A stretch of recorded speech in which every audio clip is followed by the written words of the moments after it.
It's good to see Gregor safe and well. To cut a long story short, we invited Gregor in and had a chat and decided we'd sponsor him. What he was trying to do, the challenge that he was about to embark on is like any business person, any company, that you have that on a daily basis. You're faced with challenges, you have to deal with them.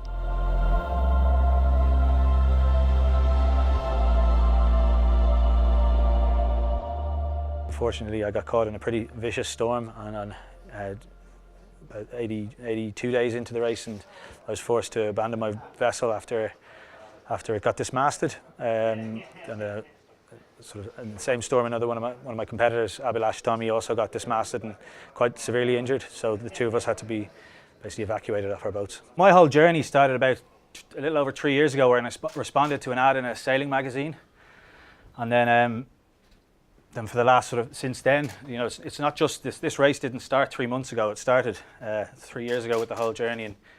And this race had only been attempted once before. 8 people or 9 people started and only one finished. So 50 years on, we weren't allowed a GPS, no water makers. So we had to catch rainwater, and navigate by the sun and the stars. So I left Les Sables d'Olonne on the 1st of July, and I expected the race to take about 240 days. I was hoping to take about 240 days. I was actually doing quite well. Obviously this wasn't planned. I wasn't planning on coming back for another couple of months, probably till early in the next year, but things sort of got a bit out of hand, I suppose, and a bit out of my control. And when this storm hit, we were probably in we weren't just in the wrong place at the wrong time. We were in the sort of worst possible place. The wind really built up. There was a huge sea, and then in the space of about an hour, the wind had changed direction by 180 degrees.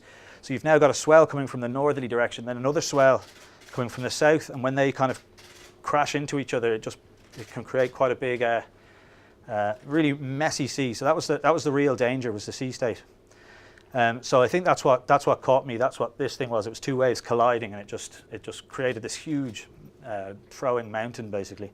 And I managed to just get in, slam the hatch shut in time, and I didn't even get a chance to hold on anything, and the whole boat just got thrown sideways, and everything went dark, and I was lying on the roof and stuff flying everywhere.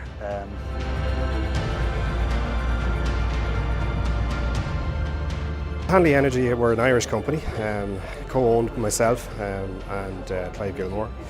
We founded the company in 2009, and I suppose if you could split the business into one, the name gives it away, is energy management, monitoring, and secondly, critical power. We saw what he was trying to do as almost a parallel to what we do in our daily working life. I'd heard him on radio. I was impressed. So we saw it was an opportunity to basically become the main sponsor and get him up and running effectively. The main thing at the moment is just to spend time with my family, who have obviously been quite worried about me. So yeah, spend a bit of time with them, and then just see what the next couple of weeks brings. Eager to get stuck into whatever it is anyway.